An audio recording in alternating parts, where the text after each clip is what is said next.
আসসালামু আলাইকুম গাইস, আমরা যাচ্ছি বুড্ডিতে নির্বাচন ব্লগ। আজকের ভিডিও ব্লগের সঙ্গেই থাকবেন। তো আমি আমার ভাই, সাথে রয়েছে আমাদের আব্বাজান, আমার ভাতিজা জুনায়েদ তরফদার, মোহাম্মদ জুনায়েদ তরফদার। আমরা এখন যাচ্ছি আমাদের বগা 1 নম্বর ভোট কেন্দ্রে। সো গ্যাস, আমরা কিন্তু গ্রামের কাঁচা রাস্তা দিয়ে হাঁটি হাঁটি পা দিয়ে কিন্তু পাকা রাস্তায় ওঠার জন্য আমরা রাস্তা দিয়ে যাচ্ছিলাম। ঠিক তখন একটি মাইক্রো বাস আসে আমাদের সামনে দিয়ে। এই গাড়িটি হচ্ছে সেনাবাহিনী টল দেন সারাদিন ব্যাপী। তো নির্বাচন উপলক্ষে জাতীয় সংসদ সদস্য প্রার্থীকে আমরা ভোট দিতে যাব, তাই সরাসরি কাঁচা রাস্তায় চলে আসলাম। তারপর আমি আমার ক্যামেরা সামনের দিকে নিয়ে আসলাম। নিয়ে আসার পর চারদিকে একটু ভিউ নিচ্ছিলাম। অনেক সুন্দর পরিবেশ, আর পাশে একটা বাড়ি ছিল, সেটি আমরা একটু দেখলাম। দেখার পর আবারও হাঁটি হাঁটি পা করে যাচ্ছিলাম। তখন আমার জুনায়েদ তরফদার, আমার ভাতিজা, আমার আব্বাজান কিন্তু আমার কোলে আসলো। আসার পর আমি আর না করিনি, সাথে সাথে নিয়ে গেলাম।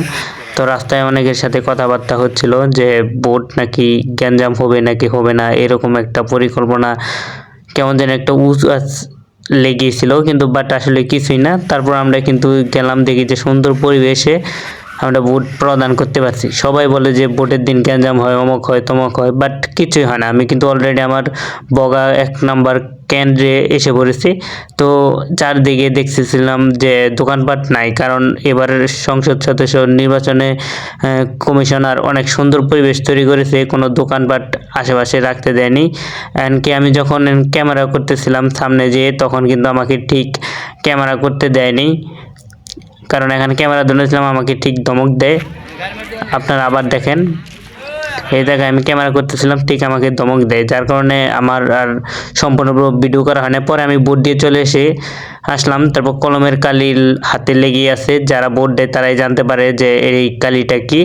তো আমি চাইছিলাম যে আমি ভোট দেবো কীভাবে সেটি সহ আমি ব্লগ ভিডিও করব, বাট দুর্ভাগ্যজনক সেটি আমি করতে পারিনি। তারপর আমি জিলাপির দোকানে আসলাম। আসার পর এখান থেকে ঝালমুড়ি অর্ডার করলাম। তো ঝালমুড়ি অর্ডার করার পর সরাসরি কিন্তু চলে আসলাম আমরা এখানে অনেক খেলনার দোকানে। বাবুরা কিন্তু অনেক খেলনা নিচ্ছিল।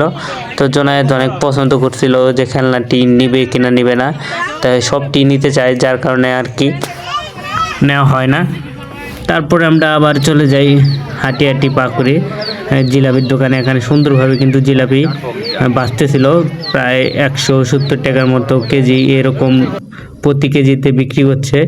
তারপর আমরা চলে আসলাম আবার ভোট দিয়ে বাড়ির পথে। তো আমি হাঁটি হাঁটি পা করে বাড়িতে এসে বললাম, আজকের ব্লগ এই পর্যন্তই। ধন্যবাদ সবাইকে।